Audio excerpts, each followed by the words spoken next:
தமிழக வெற்றிக் கழகத்தின் வரவு மதில் மேல் பூனை போல் இருந்த விசிகவின் செயல்பாடுகள் களத்தில் அதிகரித்துள்ள போட்டி இவையெல்லாம் சட்டமன்ற தேர்தல் களத்தில் ஆளும் கட்சியான திமுகவுக்கு சொல்லத்தக்க விதத்தில் டஃப் கொடுக்கிறது என்று சொன்னால் மிகையாகாது. இதனால் வரும் சட்டமன்ற தேர்தலில் கூட்டணி பலத்தை கூட்டி தேர்தலில் வெற்றி பெற வேண்டிய கட்டாயத்தில் இருக்கிறது திமுக. இடையில் தமிழக வெற்றிக் கழகம் பக்கம் விசிக சாயும் என்று பரவலாக பேசப்பட ஆதவ் அர்ஜுனாவின் நடவடிக்கைகளும் அதற்கு ஏற்றாற்போல் அமைய திருமாவை அழைத்து அறிவாலயம் வார்னிங் கொடுத்ததாக தகவல்கள் வந்தது. இதனால் விசிக இந்த கூட்டணிக்கு உண்மையாக இருக்குமா என்பது குறித்து கண்காணிக்க உளவுத்துறைக்கு உத்தரவிட்டுள்ளது. ஆனால் இதுநாள் வரை திமுகவுடன் தான் கூட்டணி என்று உறுதியாக கூறி வரும் திருமாவளவன் விசிகவுடன் திமுகவின் உறவு சுமூகமாக இருப்பதாகவும் பேசி வருகிறார். இதனால் தமிழக வெற்றிக் கழகத்தின் கூட்டணி பிளவு கனவு பலிக்காது என்று நினைத்து திமுக பெருமூச்சு விட்ட நேரத்தில்தான் புதிய அழுத்தத்தை திமுகவுக்கு கொடுத்திருக்கிறதா விசிக. அதாவது கடந்த சட்டமன்ற தேர்தலில் திமுக கூட்டணியில் 6 தொகுதிகளில் போட்டியிட்ட விசிக இம்முறை இரட்டை இலக்க எண்ணிக்கையில் தொகுதிகளை ஒதுக்க வேண்டும் என்று கோரிக்கை வைத்துள்ளதா.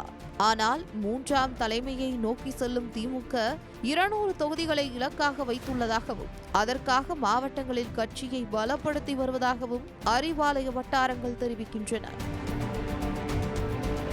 இத்தகைய சூழலில் 200 தொகுதிகளில் உதயசூரியனை போட்டியிட்டால் மீதம் இருக்கும் 34 தொகுதிகளை கூட்டணி கட்சிகளுக்கு ஒதுக்க திட்டமிட்டு இருப்பதாகவும் தகவல்கள் வெளியாகியுள்ளது. இதனால் விசிகவுக்கு இரட்டை இலக்க எண்ணிக்கையில் தொகுதிகளை கொடுத்தால் மற்ற கட்சிகளுக்கு எப்படி தொகுதிகளை பிரித்து கொடுப்பது என்ற தலைவலியில் திமுக தலைமை இருப்பதாக கூறப்படுகிறது. இந்த நிலையில் இப்படி தொடர் அழுத்தங்களை விசிக கொடுத்து வருவதால் வரும் தேர்தலுக்கு தனது பார்வையை பாமக பக்கம் தலைமை திருப்பியுள்ளதாக அறிவாலய வட்டாரங்களில் பேசப்படுகிறது. அதற்கு அடித்தளம் போடும் விதமாகத்தான் விழுப்புரத்தில் வன்னியர் இடஒதுக்கீடு போராட்டத்தில் உயிர்நீத்த 21 போராளிகளுக்கு கட்டப்பட்ட மணிமண்டபத்தை திறந்து வைக்க இருந்தார் முதலமைச்சர் மு.க.ஸ்டாலின். இந்த திறப்பு விழாவில் பாமக நிறுவனர் ராமதாசுக்கு அழைப்பு விடுக்கப்பட்டிருந்ததாகவும் கூறப்பட்டது. ஒரே மேடையில் ஸ்டாலினும் ராமதாசும் இணைந்து பங்கேற்க இருந்ததால் திமுக பாமக கூட்டணி உருவாகும் என்று அப்போதே பேசப்பட்டது. ஆனால் விசிகவை தனது கூட்டணிக்குள் திமுக வைத்திருந்ததால் பாமகவை சேர்த்துக் கொள்ள வாய்ப்பில்லை என்று அரசியல் விமர்சகர்கள் பேசினர். இந்த நிலையில் வன்னியர்களுக்கு 15% இடஒதுக்கீடு கொடுத்தால் திமுகவிற்கு நிபந்தனையற்ற ஆதரவு அளிப்போம், அப்படி கொடுக்கவில்லை என்றால் வீடு வீடாக சென்று ஸ்டாலின் அவர்கள் வன்னியர்களுக்கு விரோதி என பிரச்சாரம் செய்வோம் என காஞ்சிபுரத்தில் பாமக தலைவர் அன்புமணி ராமதாஸ் பேசியுள்ளார். இவரது இந்த பேச்சு திமுகவுக்கு மறைமுகமாக ஆஃபர் கொடுப்பது போல் அமைந்துள்ளதாகவும் இதனால் விசிகவை கலற்றிவிட்டு பாமகவின் கோரிக்கையை திமுக ஏற்றுக்கொள்ளுமா என்ற ஒரு கேள்வியை தற்போது எழுப்பியுள்ளது.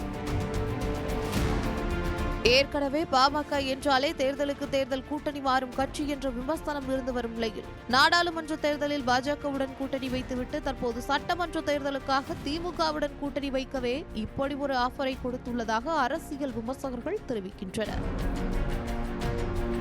அதோடு பாஜக கூட்டணிக்கு பாமக சென்றதற்கான காரணமே அன்புமணி ராமதாசுக்கு அமைச்சரவையில் இடம் கொடுக்க வேண்டும் என்ற காரணத்தில்தான் என்றும் அரசியல் வட்டாரங்களில் அப்போதே பேசப்பட்டது. ஆனால் பாஜக ஆட்சிக்கு வந்து 6 மாதங்கள் ஆகியும் பாமகவை கண்டுகொள்ளாமல் இருப்பதால் பாஜகவிற்கு பயம் காட்டவே அன்புமணி பொதுவெளியில் இப்படி பேசியுள்ளதாகவும் விவரம் அறிந்தவர்கள் சொல்கின்றனர். இவர்கள் சொல்வது போல அன்புமணியின் டார்கெட் திமுகவுடனான கூட்டணிக்கா அல்லது பாஜகவுக்கா என்பதை பொறுத்திருந்துதான் பார்க்க வேண்டும்.